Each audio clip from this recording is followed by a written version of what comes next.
Hi, I'm Joe and welcome to the channel. In this micro lesson, I wanted to talk about how to play guitar chords with your thumb. You know, when I was growing up, the thumb really, in a lot of books, were only mentioned one time, and that was like how to put it behind the neck to play chords. But you know what? You can use your thumb in a lot of different ways. Not only to create unique chords, but also to mute strings when you're playing other chords. It really helps so much and is a great technique that lots of times doesn't get a lot of publicity, to be honest with you. So in this micro lesson, let's explore a little bit of playing with your thumb. I'll do it both on an acoustic guitar and also on an electric guitar. Let's go ahead and jump in and get started. So where do we start playing guitar chords with our thumb? Well, one of the grips that I find to be a little bit easier at first to get started with is just to take our normal D chord. And now bring your thumb up and bend down just to grab the second fret of the low E string. That's an F sharp, so what's nice about this is we're playing a chord inversion. We have now the third in the bass. Now here's the trick, and this is actually the trick with any chord that you play with any finger, is just apply enough pressure so the note comes out. You know, we're not doing a death grip on the neck, and we're not strangling this thing.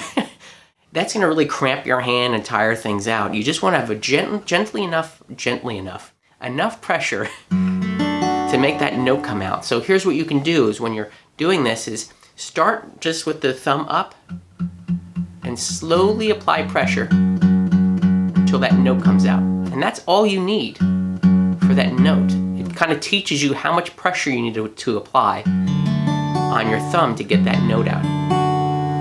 Now with anything, what's nice to do is when you're learning a new technique is to incorporate it in some sort of musical context. So let's go ahead and try a simple chord progression. We'll try G to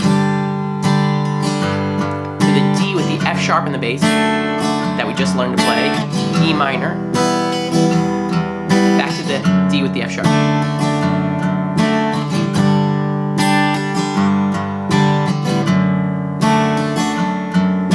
And when you're practicing this, remember, you're just trying to learn how to switch chords and incorporate your thumb, and again, be mindful of the amount of pressure that you're going to put down when you're doing that.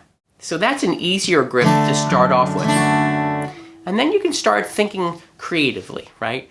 Let's think about maybe playing our normal G chord, but let's replace the second finger with our thumb.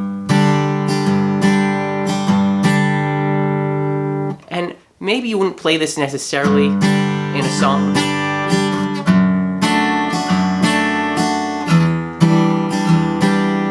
That's a really terrible rhythm. Anyway, you maybe not play that necessarily in a song, but we're just trying to get our thumb used to moving, not only putting it down on the fretboard, but moving it around like we normally would do with our fingers. Because you might come across something like, well, here's something interesting. Let's try a D chord, but with a G in the bass.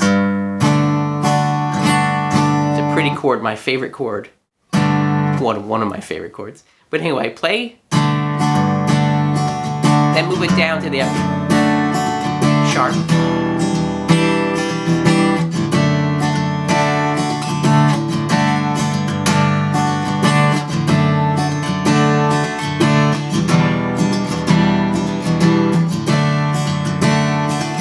And you notice what I did there? I'm trying to limit the amount of hand motion that I have. So I started off with the D, with the G in the bass. I went down to the F sharp. And then, instead of switching my fingers around to grab an E minor here, I kind of left this shape down and just brought over my first finger and second finger to play the E minor top half. And I left this D down, which gives me a nice E minor 7. So that's one easy grip to kind of get used to. And then you notice what I'm doing here. I'm just trying to use my thumb, again, in different creative ways. Let's be another one. Let's try our C chord. Let's add our thumb as the G in the bass.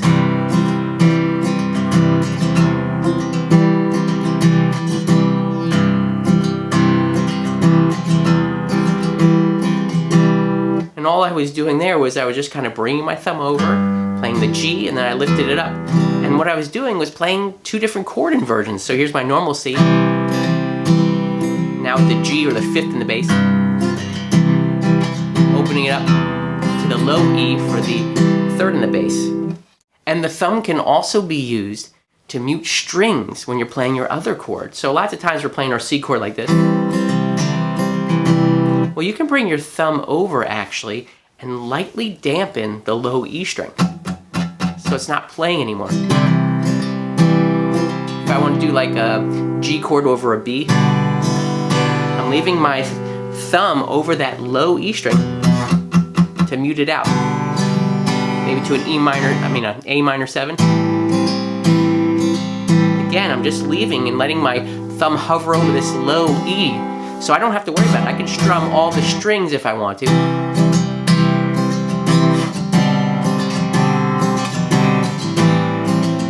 See, I'm strumming through all 6 strings, but I'm muting that low E string with my thumb.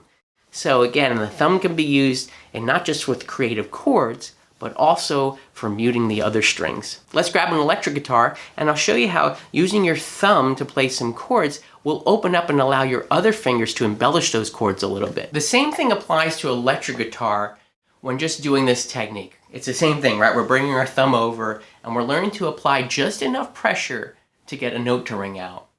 I don't know why, I find it a little bit easier to do this on the electric guitar. I'm assuming because the neck might be smaller, and I don't have very big hands to begin with, so this is, to me, a little bit easier. But one grip that you might want to start to try on the electric guitar is a minor 7 chord. So maybe you're familiar with playing the minor 7 either this way or this way. What we're going to do is we're going to replace the low string fingerings with the thumb. So we're going to bring the thumb over on the 5th fret of the low E string to play that A. And again, just practice first playing the note and slowly bringing your thumb down until the note rings out clear. And again, you're trying to be mindful of not to do a death grip on the guitar. So that's enough pressure for me. And then I'm going to bar my first finger across the 5th fret to get that rest of that A minor. And one good exercise is just kind of just move this around.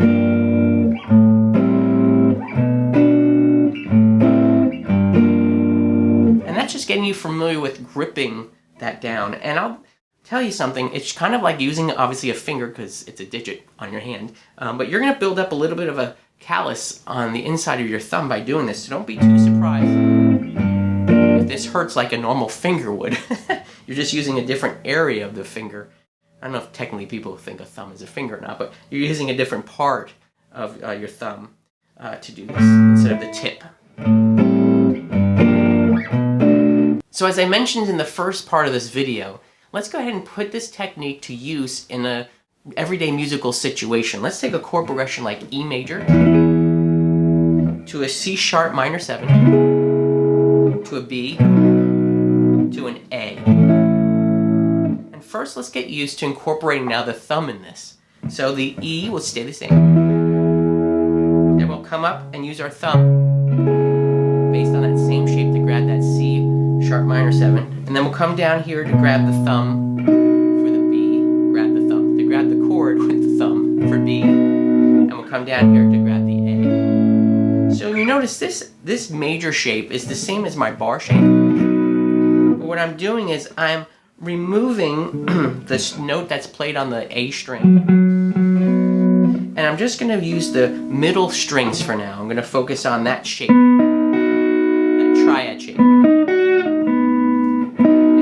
And I'm wrapping my thumb around where my bar finger would be to get that bass note. Same thing for the A. And what's nice about this is you can now start to free up fingers, as you saw, to embellish these chords. So for this B, I can hammer on the G string and pick up that sus4 sound.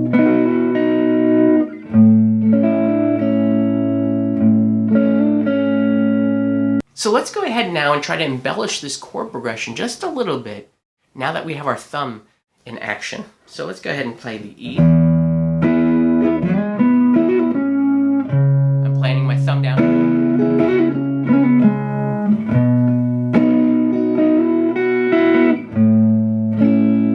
So all I was doing there is the E.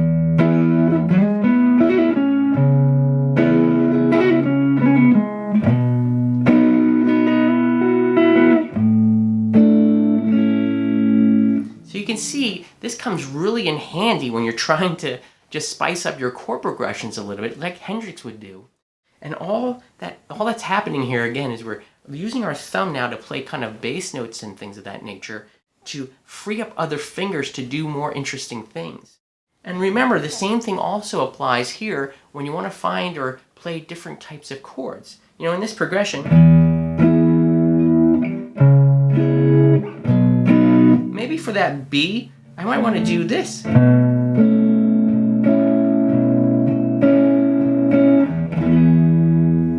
Which is basically playing the A major triad over a B note. So my thumb now is allowing me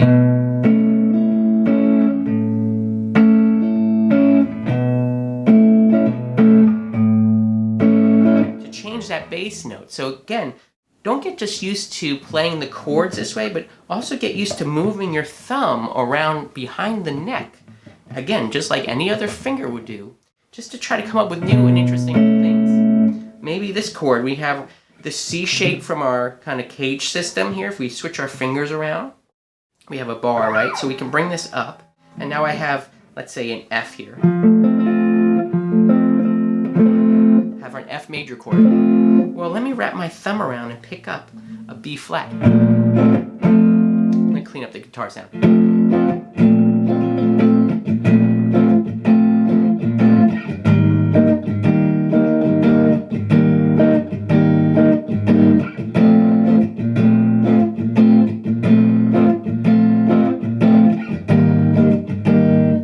Never be able to think of that kind of chord if I was trying to use my fingers to do that. So hopefully you can see how the thumb can really help you out by creating new unique flavors of chords just by simply wrapping it over and trying to explore where it sounds best when it lands. Well, there goes another micro lesson. I really hope that you found some value in this, and I hope that you'll try to start incorporating your thumb a little bit more in your own playing. And again, remember, every time you learn a new technique, try to put it into some sort of real-world scenario just so it sticks a little bit better. Hey, if you found any value in this video, would you do me a favor? I'm really trying to grow the channel. Would you help me out by subscribing down below, hit the like button, and knock on the bell? All those things really do help me out again, and I'm so very grateful for your support. As always, I wish you a great day.